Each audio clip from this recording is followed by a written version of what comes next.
안녕하세요. 폭풍우가 몰아치는 인생을 살아온 30대 후반 여자입니다. 큰 폭풍이 몰아쳤던 인생이 이제야 평온을 찾아가네요.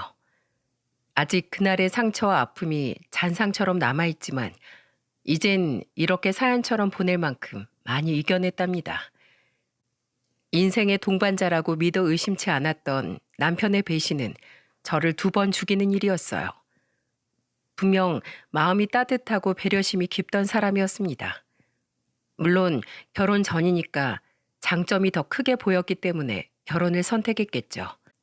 게다가 저보다 6살 연상이었던 남편은 어른스러워 보이고 배울 점도 많아 보였어요. 그런 점이 저한텐 멀리 봤을 때 같이 잘 살 수 있는 배우자라고 믿게 된 겁니다. 하지만 이혼한 사람들이 입을 모아 하는 말이 있지 않습니까?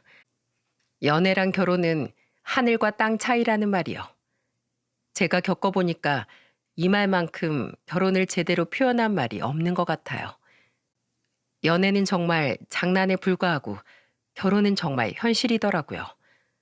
무엇보다 절 힘들게 키워주신 엄마를 위해서라도 정말 잘 살고 싶었는데 면목이 없었습니다. 사실 저는 초등학교 4학년 때 아버지가 지병을 앓다가 일찍 돌아가셨어요. 그래서 엄마는 저희 3남매를 키우시려고 시장에서 작은 떡방앗간을 운영하셨죠. 어떤 날은 쌀보다 떡을 많이 먹던 때도 있었어요. 손님한테 팔지 못하고 남은 떡을 엄마께서 꼭 포장해서 집으로 가져오셨거든요. 남동생들은 한창 클 나이라 그런지 어머니가 양손 검은 봉투를 들고 오면 즐거워하면서 말했습니다. 엄마, 우리 먹으라고 떡 가져온 거예요? 그럼 우리 아들 먹이려고 엄마가 맛있는 꿀떡으로 가져왔지. 어때? 엄마 최고. 난 엄마가 주는 떡이 제일 맛있어요. 그래도 엄마가 매일 다른 떡을 챙겨 오시긴 했는데 저는 너무 질렸었어요. 그래도 막내 남동생은 맛있다면서 엄마가 가져온 떡을 맛있게 잘 먹었습니다. 저는 정말 떡이라면 지겨워서 동생들한테 모두 양보했었죠. 그걸 본 엄마는 저한테 따뜻한 목소리로 말하셨어요. 보경인 안 먹어? 난 괜찮아. 동생들 먹으라고 해. 우리 큰딸 오늘도 동생들 혼자 돌보느라 고생 많았지? 자, 이건 우리 큰딸한테 주는 선물이야. 엄마는 제가 떡을 안 먹는 걸 보고 왜 안 먹는지 물어보셨지만 이제는 제가 떡을 질려한다는 걸 알고 계셨던 겁니다. 그래서 저한테는 동생들 몰래 빵을 사다 주셨어요. 그때서야 신이 난 저는 엄마를 보면서 신이 난 목소리로 말했습니다. 우와, 엄마, 이거 진짜 나 혼자 먹어도 괜찮아? 그럼 우리 딸 맨날 혼자서 동생들 둘이나 보느라 힘들잖아. 엄마가 매일 바빠서 미안해. 그래도 힘든 거 있으면 언제든 엄마한테 꼭 말해. 아무래도 삼남매니까 과자라도 하나 있으면 나눠 먹느라 제 몫은 거의 남지 않았어요. 그걸 알고 저한테만 몰래 간식을 주시기도 했답니다. 엄마는 늘 저한테 동생들 잘 챙겨줘서 고맙다는 말을 자주 하셨어요. 그 당시 엄마가 시장에서 밤낮으로 일하셔서 제가 동생들을 돌볼 수밖에 없었거든요. 대부분의 시간을 엄마 없이 삼남매끼리 보내는 시간이 길다 보니까 저희 남매는 우애가 깊었어요. 엄마 혼자서 키우느라 경제적으로 어려움은 있었지만 항상 사랑을 느끼면서 클 수 있었습니다. 그렇게 성인이 된 저는 중소기업에 다니고 있었어요. 그러다 만난 사람이 대기업에 다니고 있던 6살 연상 남편이었답니다. 처음엔 아무래도 직업적인 차이가 있어서 작아지는 느낌이 들었어요. 남편과 1년이 넘게 연애하다 결혼 이야기가 나오니까 현실적으로 좀 위축이 될 수밖에 없었죠. 그래서 시댁에 인사 가기 전에 저는 잔뜩 긴장한 목소리로 말했어요. 어머님이 혹시 나 마음에 안 들어 하시면 어떡하지? 아직 널 본 적도 없으신데 그런 걱정을 뭐하러 해. 그래도 난 대기업도 아니고 남들 다 있는 아버지도 안 계시잖아. 그러자 남편은 전혀 개의치 않는 듯 당당한 목소리로 말했습니다. 난 사랑해서 만난 건데 조건이 문제될 게 있을까? 애초에 조건 때문에 못 만나겠다는 생각이 들면 그건 사랑이 아니라고 생각해. 그러니까 너무 안 좋게 생각하지 마. 우리 부모님도 그렇게 꽉 막힌 분들 아니야. 괜한 걱정하는 저를 남편은 걱정하지 말라면서 다독여줬어요. 그때까지도 저는 빈말인 줄로만 알았는데 시부모님이 절 너무 반갑게 맞이해 주시는 거예요. 그동안 남편이 저에 대해 잘 말했었는지 시부는 저를 보자 환하게 웃으시면서 인사를 해주셨어요. 아이고, 먼 길 오느라 고생 많았지? 듣던 대로 곱기도 하네. 얘기 많이 들었어요. 아, 네네. 안녕하세요. 초대해 주셔서 감사합니다. 이건 작은 선물인데 제 마음이라고 생각하고 받아주세요. 그냥 빈손으로 오지. 뭘 또 이런 걸 사왔어? 시부는 제가 건넨 선물 가방을 받아들고 한박 웃음을 지으셨어요. 처음부터 반갑게 맞이해 주시니까 저도 긴장했던 마음이 조금씩 풀렸습니다. 그렇게 같이 밥을 먹고 차 한잔하면서 결혼에 대해 이야기를 나눴어요. 시모는 저한테 따뜻한 목소리로 조심스럽게 질문을 하셨습니다. 우리도 미리 사정을 들었어요. 친정아버지가 일찍 돌아가셨다면서? 네, 제가 초등학교 4학년 때 지병으로 돌아가셨어요. 아이고, 얼마나 힘들었을까. 친정어머니가 참 대단하신 분이네. 혼자서 이렇게 멋진 딸을 키워내신 걸 보면 참 대단하셔. 시모는 저희 엄마를 엄청 좋게 봐주셨어요. 특히 엄마가 방앗간을 운영하신다니까 주변에 떡 준다는 사람이 있으면 소개하겠다면서 가게 명함까지 받아가셨어요. 저를 정말 있는 그대로 인정해 주시는 시모에게 저는 감사하기만 했습니다.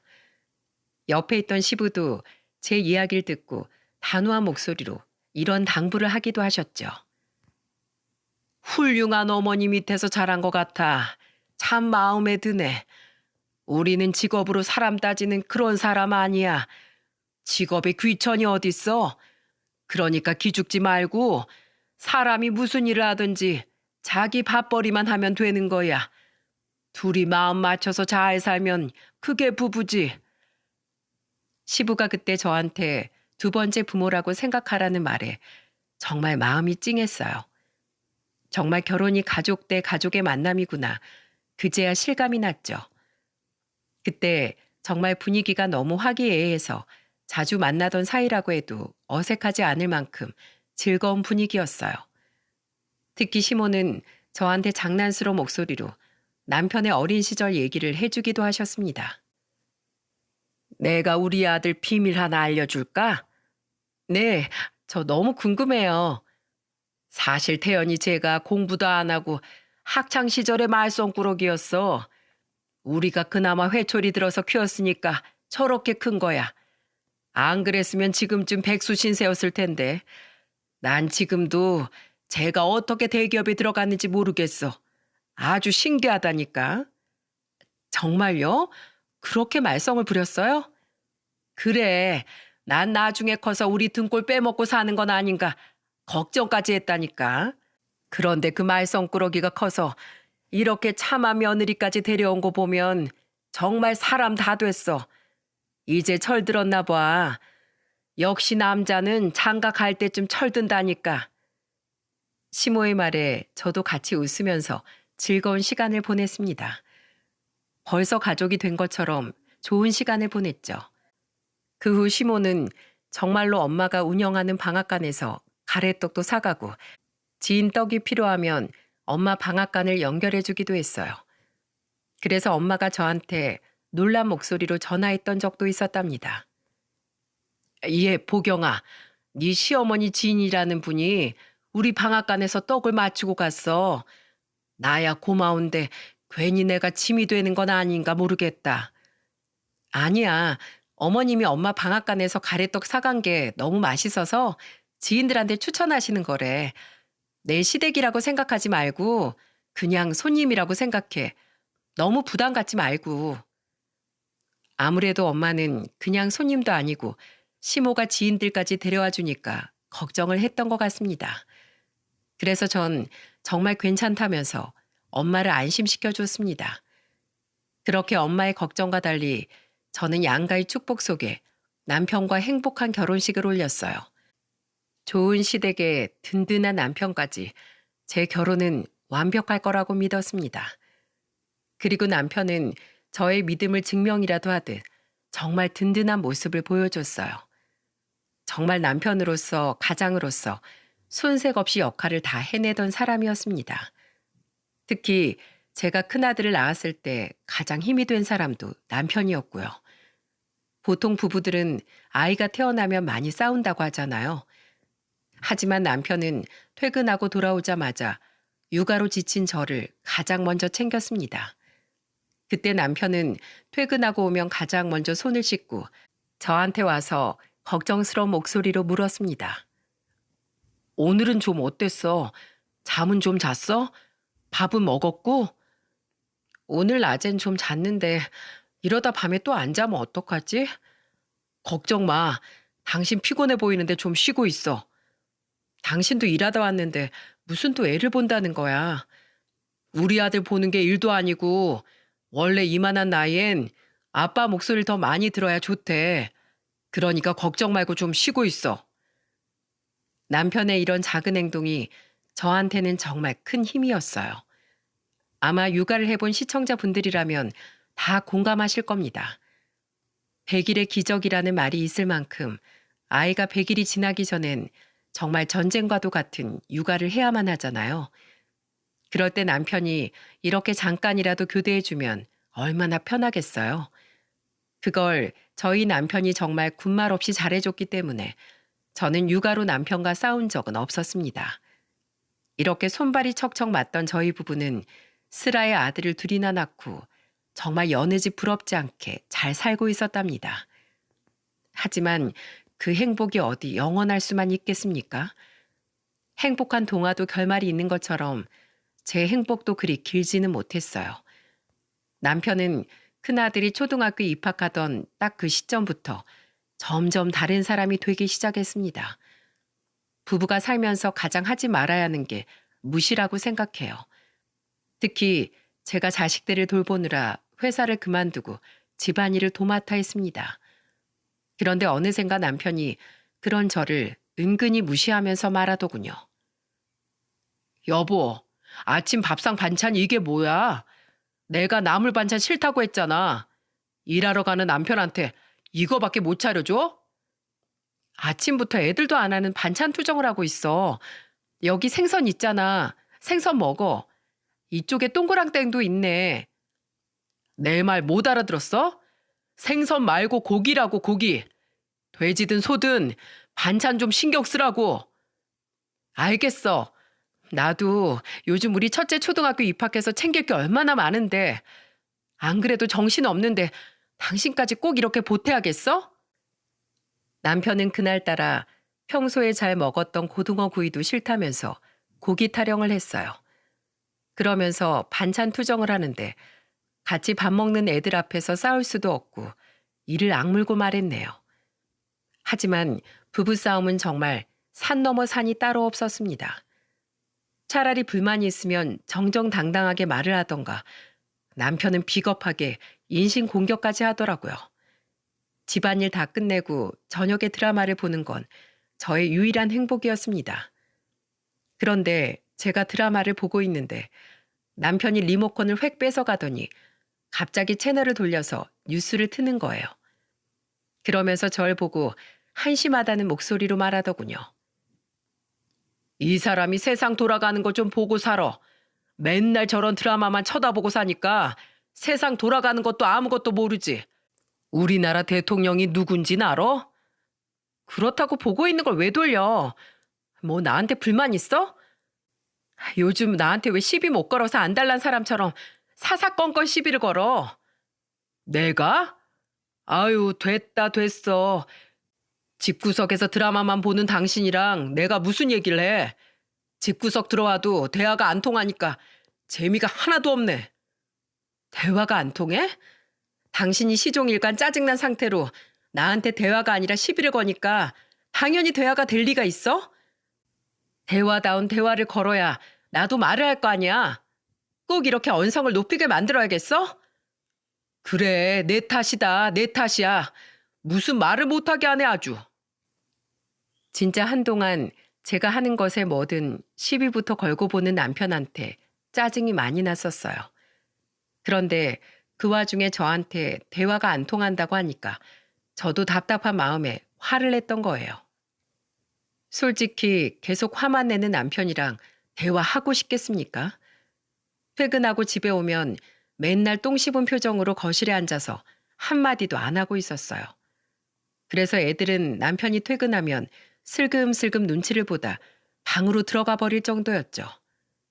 아직 어렸던 애들마저 남편 눈치를 볼 정도면 집에서 얼마나 히스테리를 부렸을지 감이 오십니까? 그 당시 남편은 집에만 오면 뭐 트집 잡을 거 없나 눈에 불을 켜고 찾는 사람 같았습니다. 그러다 한 번은 저한테 여자로서 너무 상처가 되는 말까지 서슴없이 내뱉었어요. 저녁 먹은 걸 치우고 분리수거하려고 잠깐 나가려는데 남편이 저를 보고 놀란 목소리로 물었습니다. 당신, 그 옷 내 거 아니야? 그걸 왜 입고 있어? 내가 버리라고 꺼내둔 거잖아. 이거 목만 좀 늘어난 거 빼면 얼룩도 없고 깔끔하길래 내가 집에서 편하게 입으려고 안 버렸지. 왜? 버리라고 했으면 그냥 좀 버려. 네 남편이 능력이 없어서 돈을 안 벌어다 주는 것도 아닌데 왜 그렇게 궁상맞게 살아? 그런 옷 입고 나가면 결국 내 얼굴에 먹칠하는 거라니까? 이러고 나가면 누가 나를 본다고 그래. 당신이 오버하는 거지. 그리고 솔직히 우리가 결혼 8년 차 정도 됐어도 그렇지. 목 늘어난 티 입고 있는 당신 보면서 무슨 생각하겠어? 그렇게 입고 있으니까 이젠 진짜 동네 아줌마 같아. 이젠 당신 봐도 전혀 떨리는 것도 없고 애들 엄마로밖에 안 보인다고. 집에서 이렇게 있으니까 남자들이 바람이 날 수밖에 없다니까. 남자는 여자하기 나름인 거 몰라? 지금 말 다 했어? 뭐 바람? 그래서 내가 이렇게 입고 지내서 뭐 바람이라도 피겠다는 거야 뭐야? 아니 누가 지금 바람 피겠다고 이런 말 하는 줄 알아? 당신도 좀 꾸미고 있으라는 거잖아. 요즘 아줌마들도 아가씨들처럼 잘 꾸미던데 왜 그렇게 궁상이야? 자, 카드 줄 테니까 가서 옷이라도 사 입어. 진짜 카드까지 내밀면서 옷 사 입으라고 하는 남편이 황당했어요. 누가 옷 살 줄 몰라서 안 사겠습니까? 애들 교육비 앞으로 많이 나갈 테니까 저는 한 푼이라도 아껴서 돈을 모아두려고 그랬던 거예요. 솔직히 저도 여자인데 예쁜 옷 많이 사고 싶은 마음도 있었어요. 그런데 집에서 살림하는 제가 치마에 블라우스 사서 뭐 하겠습니까? 그거 차려입고 설거지할 것도 아닌데 정말 답답했어요. 그런데 저한테 이렇게 지적하던 남편은 신혼 초만 해도 몸무게가 60kg 후반이었죠. 그런데 결혼 생활이 지날수록 살이 찌더니 그때는 90kg가 넘게 살이 찐 상태였습니다. 물론 그때는 저도 출산도 했고 집에만 있다 보니까 살이 좀 찌긴 했어요. 신혼 초 50kg 초반이었다면 그때는 65kg까지 쪄 있었던 거죠. 그렇다고 해서 남편이 절 지적할 정도는 아니지 않습니까? 애는 내가 낳았는데 살은 왜 남편이 더 찌는지 이해가 안 가더라고요. 그러다 우연히 거울에 비친 제 모습을 보고 운동을 하기로 결심했어요. 예뻐지고 싶었다기보다 건강을 위해 시작한 운동이었습니다. 하지만 이렇게 관리하는 저와 달리 남편은 점점 더러워져 갔어요. 원래 남자들은 결혼하고 나면 이렇게 개념이 없어지는 건지 답답했습니다. 정말 얼마나 더러운 일들이 있었냐면 화장실 문제로 아이들도 혀를 내둘렀어요. 남편이 오랜 시간 화장실에 있다가 나오면 둘째 아들이 모르고 화장실에 들어갔다가 코를 막고 나오면서 저한테 칭얼거리면서 말하더군요. 엄마, 아빠 또 똥 쌌어. 아빠 꼭 티를 내고 나온다니까. 나 엄마 방에 있는 화장실 쓸래. 그랬어. 그래, 그럼 안방 갔다 와. 저는 둘째 아들 말에 화장실로 갔습니다. 가보니까 남편은 변기에 똥을 묻혀놨더군요. 정말 더러워서 뒷정리 제대로 하고 나오라고 화내려다가 겨우 참았습니다. 지저분해서 화도 났지만 그래도 남편이니까 그냥 서로 그러려니 하려고 노력했어요. 그런데 정말 한여름에도 잘 안 씻는 남편 때문에 그때는 참을 수가 없었습니다. 옷을 아무리 깨끗하게 빨아줘도 이 인간이 잘 안 씻으니까 새 옷으로 갈아입은 티도 안 났어요. 그래서 출근 준비하는 남편한테 화를 내면서 말했던 적도 있습니다. 여보, 어제 목욕 안 했어? 대체 언제 씻은 거야? 어제 에어컨 켜놔서 땀 다 말랐는데 뭐하러 씻어? 뭐? 그래서 안 씻었다고? 당신 땀도 많이 흘리면서 대체 왜 목욕을 안 해? 찝찝하지도 않아? 에어컨 바람 시원해서 하나도 안 찝찝한데? 당신 너무 예민하다. 내가 예민한 게 아니라 당신이 더러운 거야. 당장 씻고 나와. 그렇게 출근하면 내 얼굴에 먹칠하는 거거든? 저 남자 와이프는 집에서 뭐 하길래 옷도 안 빨아주는 줄 알겠어. 당장 씻고 와. 제가 타박하면서 말하니까 남편은 정말 억지로 화장실로 다시 씻으러 들어갔어요. 무슨 애도 아니고 씻으라고 해야 씻는 게 이해가 가십니까? 분명 낳아서 키우고 있는 건 아들 둘뿐인데 남편까지 꼭 3명의 아들을 키우는 기분이었습니다.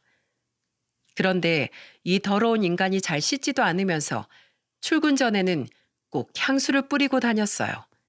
그게 이상하긴 했지만 씻기 싫어서 향수를 떡칠하고 다니나 보다 했어요. 대수롭지 않게 넘긴 이 사소한 변화가 정말 무서운 결과를 가져올 줄 몰랐습니다. 이렇게 살다 보니까 어느새 결혼 9년차 부부가 되어 있었죠. 당신은 남들도 다 이렇게 지지고 볶고 사나 보다 하면서 살고 있었습니다. 그런데 그 해에 저한테 정말 큰 불행이 몰려오고 있었어요. 그리고 그 불행의 시작은 엄마가 일하던 중 방앗간에서 갑자기 의식을 잃고 쓰러지신 거예요. 너무 놀라서 저는 병원으로 허겁지겁 달려갔습니다. 그때 엄마 연세도 70을 바라보는 나이였기에 건강한 상태는 아니었어요. 항상 무릎이 안 좋으셨고 당뇨에 혈압까지 높아서 관리가 필요한 상태였죠. 그래서 엄마와 그나마 가까이 사는 제가 더 잘 챙기려고 노력했고요. 하지만 저의 노력에도 엄마는 병원 신세를 지게 된 겁니다. 저는 그때 정신이 반쯤 나가 있었어요. 집안일도 아이들도 뒷전이고 오로지 엄마한테만 집중하고 있었거든요. 하지만 이런 제 노력에도 엄마는 6개월을 넘기지 못하시고 세상을 떠나셨습니다. 그때 엄마는 마지막을 느끼셨는지 저를 불러서 제 손을 잡고 힘겹게 말하셨어요. 보경아, 난 네가 내 딸이라서 너무 좋았어. 아마 너 없었으면 나 이렇게 못 살았을 거야. 의젓하게 동생들 잘 봐줘서 난 참 든든했다. 엄마, 왜 마지막처럼 말하세요? 얼른 일어나실 거잖아요. 우리 다시 일어나서 나가야죠. 엄마 먼저 떠나도 동생들 항상 잘 챙겨야 한다. 이제 우리 집안의 큰 어른은 너야. 그러니까 동생들하고 우애 있게 잘 지내길 바란다. 엄마는 너희들이 잘 지낼 거라고 믿는다.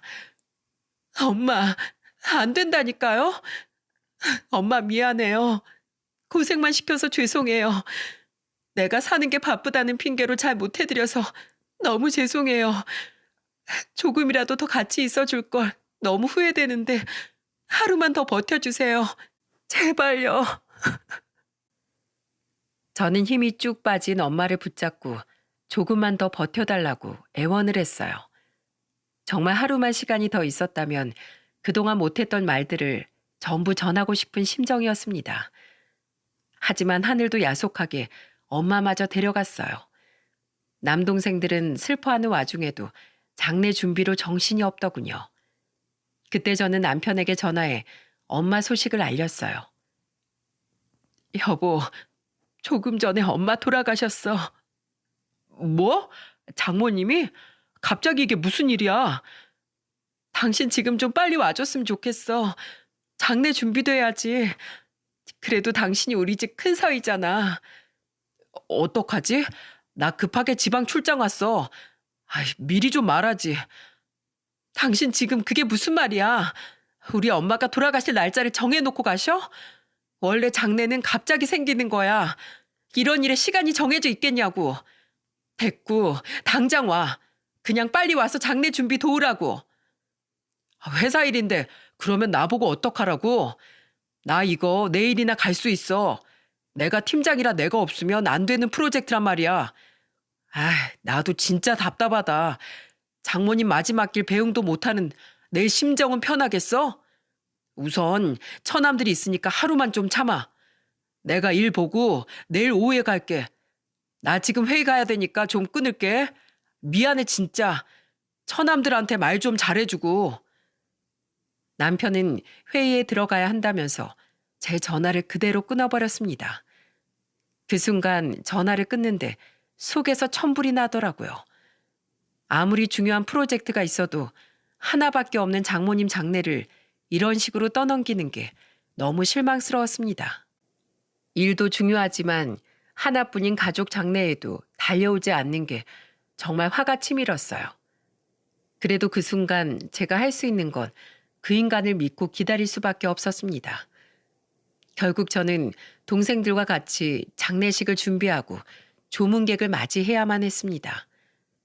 남편한테 화도 나고 실망이 컸지만 저는 장례식장을 찾아주는 많은 조문객들을 맞이하면서 힘을 얻었어요.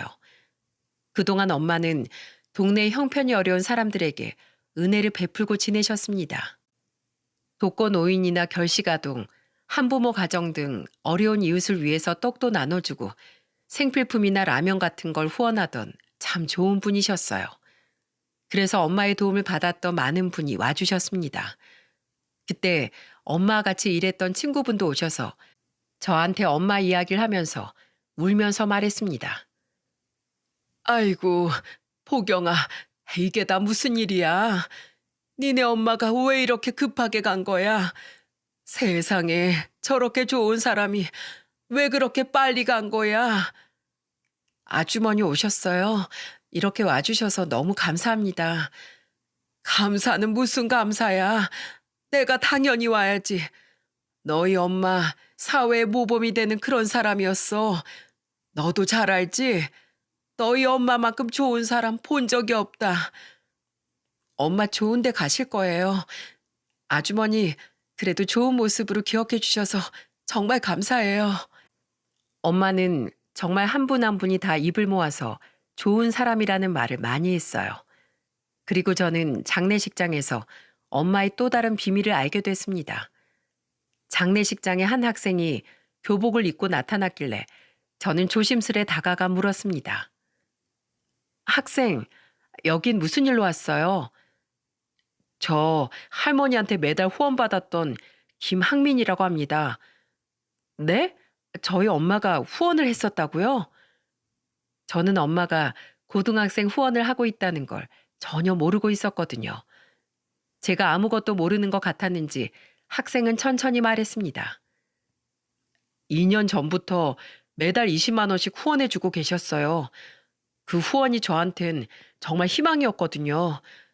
그래서 마지막 모습은 꼭 보고 싶어서 저희 할머니하고 같이 찾아왔습니다. 그 학생은 옆에 있던 할머니를 소개해 주면서 말하더군요. 그리고 어르신은 제 손을 덥석 잡으면서 슬픈 목소리로 말하셨습니다. 안녕하세요. 따님은 좀 괜찮아요? 많이 힘들죠? 아니에요. 그래도 이렇게 와주신 덕분에 힘이 나요. 어머니 생전에 정말 좋으신 분이었습니다. 우리한테 그렇게 잘해주셨어요. 우리 손자 용돈도 챙겨주시고 생일 때는 따로 생일 케이크까지 사주신 분이에요. 내가 얼마나 고마웠는지 모릅니다. 부모도 없이 외롭게 크는 내 손자 챙겨줘서 감사했다고 인사 전하러 왔어요. 여기까지 와주셔서 감사합니다. 저희 엄마가 학생을 좋게 봤었나 봐요. 앉아서 식사라도 하고 가세요. 학생 잘 먹는 모습 엄마가 다 보고 계실 거예요. 엄마와 각각의 인연이 있던 분들이 정말 많이 와주셨어요. 그때 많은 조문객이 와줬는데 대부분이 엄마에게 감사했던 일을 이야기하면서 마지막 가는 길 외롭지 않게 배웅해 주셨어요. 그리고 많은 조문객을 맞이하면서도 남편이 끝까지 안 온다는 게 정말 기가 막혔습니다. 정말 어이가 없어서 별 생각이 다 들던 와중에 양복을 차려입은 한 남자가 장례식장에 들어오는 게 보였어요. 그런데 엄마 손님 같지 않았던 게 다른 사람들은 조문하고 엄마를 찾았지만 그 남자는 저를 보자마자 조문도 안 하고 저한테 오는 겁니다. 그러더니 대뜸 저한테 단호한 목소리로 물었어요. 안녕하세요. 김보경 씨 맞으시죠? 네. 그런데 누구세요? 제가 급히 드릴 말씀이 있어서 이렇게 무례를 범하면서 찾아왔습니다. 잠깐 나와주시겠어요? 네? 지금요? 보시다시피 제가 자리를 비울 상황이 아니라서요. 지금 저랑 같이 밖에 나가지 않으시면 평생 후회하실 겁니다. 그러니까 잠깐 나와주세요. 그 남자는 너무도 단호한 목소리로 저한테 잠깐 얘기 좀 하자고 하더군요. 갑자기 이게 무슨 일인가 싶어서 저는 우선 남동생들한테 사정을 말하고 따라갔습니다. 그러자 그 남자는 저한테 다급한 목소리로 말하더군요. 보경 씨, 지금 빨리 시댁에 가봐야 될 것 같습니다. 네? 갑자기 저희 시댁을 왜 가요? 지금 가시면 알 겁니다. 저랑 같이 가시죠. 가면서 제가 다 설명할게요. 저기요. 저 지금 상중인 거 안 보이세요? 이유는 알고 가야죠. 제가 추궁하면서 묻자 그 남자는 저한테 충격적인 말을 털어놨습니다. 그리고 저는 큰 충격을 받고 친정엄마 장례를 치르는 와중에도 그 남자와 함께 시댁으로 갈 수밖에 없었어요. 급히 어디 좀 다녀오겠다고 남동생들한테 말하고 장례식장과 40분 거리에 있는 시댁으로 그 남자와 택시를 타고 갔습니다. 시댁 앞에 도착한 저는 현관문 비밀번호를 하나씩 눌렀어요. 신혼 초에 알게 된 시댁집 비밀번호는 제가 결혼 9년 차가 될 때까지도 바꾸지 않고 계속 쓰고 있었기에 저는 망설임 없이 비밀번호를 눌렀습니다. 그리고 곧 문이 열리고 집 안으로 들어간 순간 그 남자가 저에게 말해준 장면이 그대로 펼쳐져 있었어요. 제가 두 눈으로 목격한 충격적인 장면은 바로 남편 시모 시부가 어떤 여자까지 낀 채 같이 대낮부터 술을 마시고 있는 모습이었죠. 백수까지 끓여놓고 정말 제대로 마시고 있더군요. 시모는 술을 마시다 저를 보고 귀신이라도 본 것처럼 놀란 표정으로 절 보면서 물었습니다. 너 지금 상중 아니야? 여길 어떻게 온 거야? 어떻게 저한테 이럴 수가 있어요? 입이 있으면 말 좀 해보세요. 저 여자 누군데요? 그게 아니라 얘는 누구냐면 아들, 네가 말해. 나 진짜 이럴 줄 알았다니까. 내가 언젠가 들킨다고 했잖아. 시모는 남편을 타박하면서 말하더군요. 맞습니다. 남편이란 인간이 저 몰래 바람을 피고 있었던 거예요. 그런데 그 외도를 돕고 있던 사람이 시부모였다면 믿어지시겠습니까? 그동안 시댁 식구들이 짜고 저를 속였다는 생각에 정말 화가 났어요. 결국 한통 속이었으면서 시모가 발뺌하는 모습에 정말 정이 뚝 떨어졌어요. 그러자 남편이 다급한 목소리로 저한테 해명하려고 애를 쓰며 말했습니다. 여보, 그게 아니라 이거 다 오해야. 오해? 당신 지방 출장 갔다면서. 근데 왜 여기서 이러고 있는데? 이것도 오해야? 우리 엄마 돌아가신 날에 어떻게 이럴 수가 있냐고. 남도 아니고 큰 사위가 어떻게 이럴 수가 있어? 진짜 난 장모님 그렇게 된 건 미안한데 어차피 당신이랑 나하고 사이 안 좋았잖아. 서로 솔직히 각자 사는 거나 마찬가지였잖아. 아니야? 사실 애들 때문에 겨우 같이 사는 건데 화내서 뭐 할 건데? 애만 없었으면 당신도 나랑 이혼하고 싶었을 거잖아. 인간아, 네가 그러고도 사람 새끼야? 아무리 그래도 애들이 있는데 아무리 날 사랑하지 않았어도 인간의 도리는 지켜야 될 거 아니야. 우리 엄마한테 네가 어떻게 그럴 수 있어? 저는 울면서 남편 멱살을 잡고 흔들었어요. 장례식장에서 너무 울어서 그런지 힘이 빠지고 있었는데 그때 경악스러운 장면이 펼쳐졌어요. 바로 절 찾아온 양복 입은 남자가 남편 싸대기를 날려버린 겁니다. 그러면서 싸대기 한 방에 바닥으로 쓰러진 남편 멱살을 쥐고 그 남자는 소리를 지르면서 말했어요. 야, 너였냐? 내 와이프랑 바람핀 놈이 너였냐고. 내가 너 가만 안 둘 거야. 너 일로 와. 이리 와. 그 남자는 얼마나 분했으면 남편 뺨을 사정없이 내리치기 시작했습니다. 그러자 시모와 시부는 그 남자를 말리면서 소리쳤어요. 내 아들 때리지 마. 차라리 날 때려 이놈아. 날 때리라고. 그 연세에 정정한 남자를 뜯어말리면서 차라리 자기를 때리라는 시부모를 보니까 아들 사랑 한번 지독하다 싶더라고요. 그러니까 아들 외도도 옆에서 그냥 두 손 놓고 지켜본 거 아니겠습니까? 결국 그 남자는 시부모가 하도 뜯어말리니까 구석에서 떨고 있는 상간녀한테 성큼성큼 다가갔어요. 그리고 그 남자는 상간녀 앞에 멈춰서더니 한치의 망설임도 없이 머리채를 휘어잡더니 밖으로 질질 끌고 나가려는 겁니다. 그러자 그 상간녀는 발악을 하면서 소리치기 시작했어요. 아! 여보, 나 머리 아프다고. 내가 너 한 번만 더 바람피면 어떻게 한다고 했냐? 가만 안 둔다고 했었지. 오늘부로 네 인생 끝난 줄 알아. 상간녀는 바람이 한두 번이 아닌지 자기 남편 손에 머리채를 잡힌 채 힘없이 끌려나가더군요. 그 두 사람이 한바탕 하고 나가자 저는 다리에 힘이 풀려서 그대로 주저앉았습니다. 그리고 시부를 보면서 악을 쓰며 소리치기 시작했어요. 이게 아들 사랑이에요? 아들이 바람을 피면 그걸 말려도 모자랄 판에 지금 뭐 하시는 거예요? 네? 애미야, 우리도 힘들었다. 근데 너희 이제 사랑하지도 않고 맨날 싸우기만 해서 곧 이혼할 거라고 하도 그러니까 딱 한 번 만났을 뿐이야. 우리도 오늘 처음 본 거다. 미안하다. 미안해. 시부의 말에 저는 정말 기가 막혔어요. 알고 보니까 남편은 혼자서 저랑 이혼할 계획을 세우고 있던 겁니다. 그리고 시부한테 곧 이혼할 거라며 시댁에 여자를 데리고 갔던 거였어요. 하지만 뛰는 놈이 있으면 나는 놈이 있다고 하잖아요. 자기 와이프가 바람이 난 걸 눈치채고 남편과 상간녀가 만나는 걸 다 조사하고 있던 겁니다.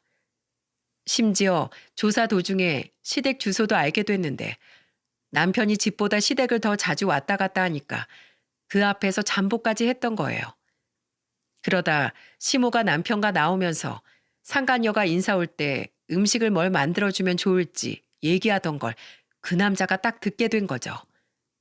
그때 시댁 앞에서 잠복하고 누가 출입하는지 전부 알아보고 있을 정도였으니까 시모와 남편이 나오는 걸 보고 뒤따라 붙었던 것 같았어요.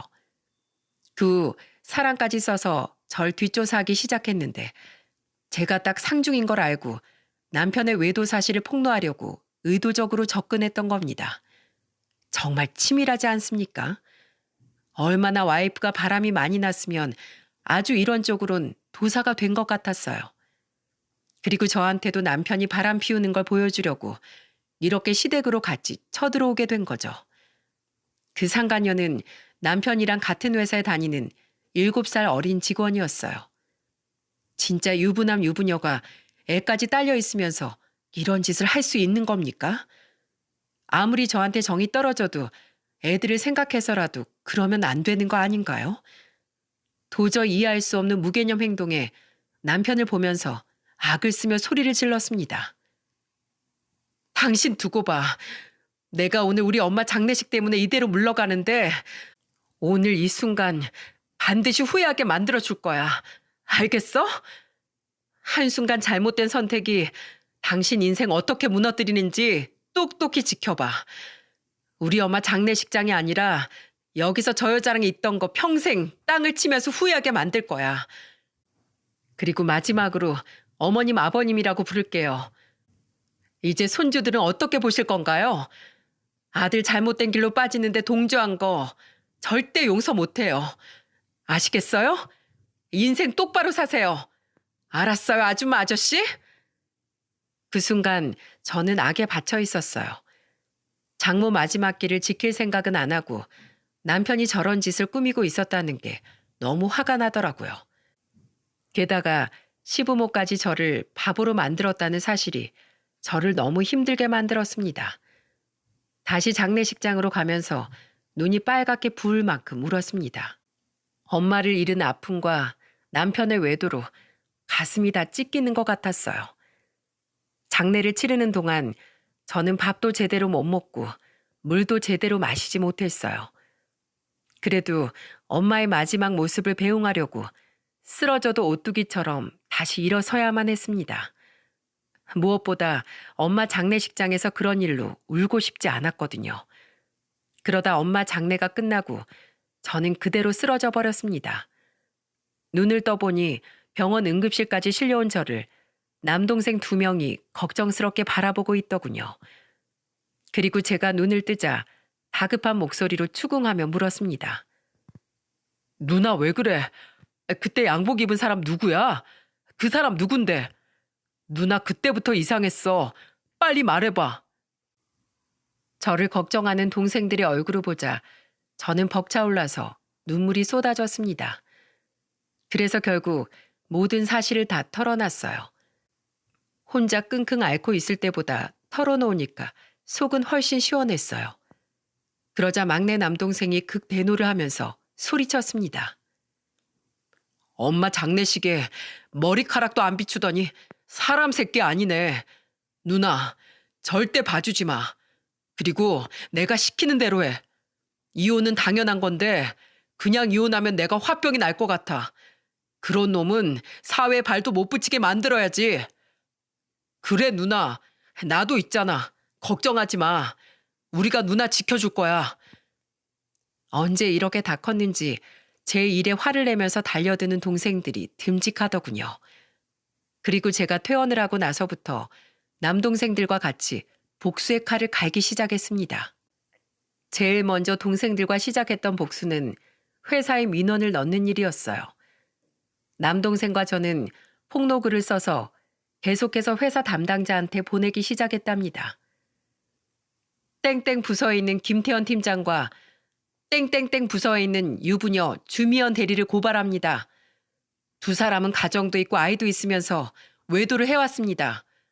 그 결과 둘의 가정은 파탄이 났고 김태현 팀장 본처는 충격으로 응급실까지 실려갔습니다. 회사 이미지를 실추시키는 직원들을 고발합니다. 고발한다는 내용을 써서 저는 남동생과 남편놈 회사에 계속해서 보냈어요. 하지만 이것만으로 정확한 상황을 알 수 없던 전 본사 담당자를 찾아가 당당하게 따져 물었죠. 제가 민원 보낸 거 보셨죠? 그런 사람이 이런 유명한 회사에 다닐 자격이 있다고 생각하시나요? 이 회사도 직원들이 회사 명예를 위해서 지켜야 할 도덕적인 선이라는 게 있을 거잖아요. 난 이 회사에서 김태현 팀장이 떠나는 날까지 찾아올 겁니다. 저희도 내부적으로 사실을 확인 중이에요. 그러니 조금만 기다려 주십시오. 끝까지 지켜볼 거니까 제대로 확인하고 정확한 처분 내려주세요. 회사 이름에 먹칠하는 직원들한테 어떻게 하나 지켜볼 겁니다. 결국 제가 직접 찾아가니까 회사에서 급하게 조사하기 시작했어요. 그동안은 민원만 보내니까 안일하게 한 것 같았거든요. 여기에 기름을 부은 사람은 상간녀의 남편이었죠.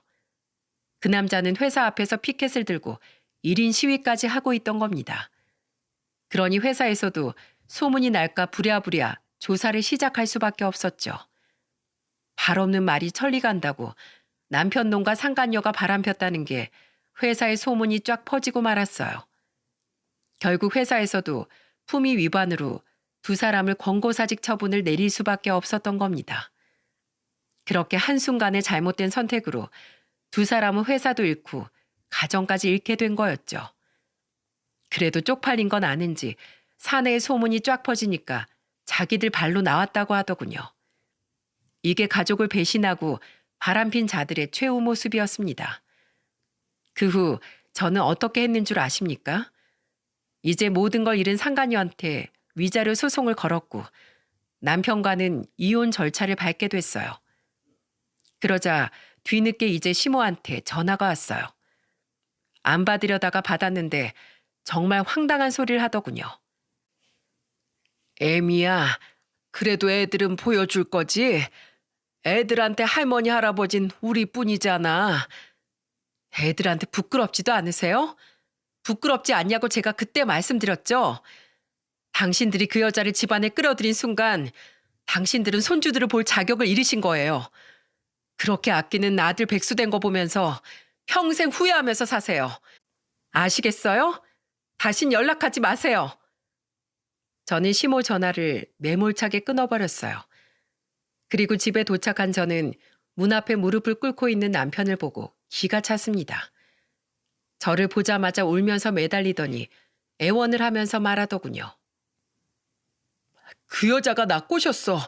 난 아무 잘못 없어. 정말이야. 우리 내년이면 결혼 10주년인데 이대로 끝내지 말자. 내가 평생 속죄하면서 살게. 미쳤니? 똥 싸다 끊고 나면 안 싼 거야? 누가 꼬신 걸 왜 따지는데? 넌 그 여자를 네 부모 집까지 불러들인 놈이야. 알아? 아직도 정신을 못 차렸네. 야, 내일이면 여기에 나도 없을 거야. 그러니까 번지수 잘못 찾아서 울지 말고 네 인생이나 수습하러 가. 이럴 시간 있냐? 백수 주제에? 양육비 벌려면 당장 가서 일자리나 찾아봐. 너 버티면 나 경찰 부를 거야. 네 발로 갈래? 아니면 경찰 부를까? 나 한다면 하는 거 알지? 제가 핸드폰을 꺼내면서 말하니까 남편 놈은 그대로 줄행랑을 쳤습니다. 그 찌질한 뒷모습을 보니까 이제라도 실체를 알게 된 게 다행이라고 생각하려고 했어요. 그렇게 결혼 생활에 마침표를 찍게 됐고 지금은 모든 게 정리돼서 끝났답니다. 이사도 하고 아이들과 아주 잘 지내고 있어요. 무엇보다 애들이 아빠의 빈자리를 못 느끼는지 잘 지내고 있답니다. 생전에 어머니가 절 키워주셨던 것처럼 최선을 다해서 저도 아이들을 키우려고 합니다. 일주일 전 어머니 기일이었는데 마음도 안 좋고 한동안 힘들었어요. 그리고 납골당해서 저는 한 가지 다짐까지 했답니다.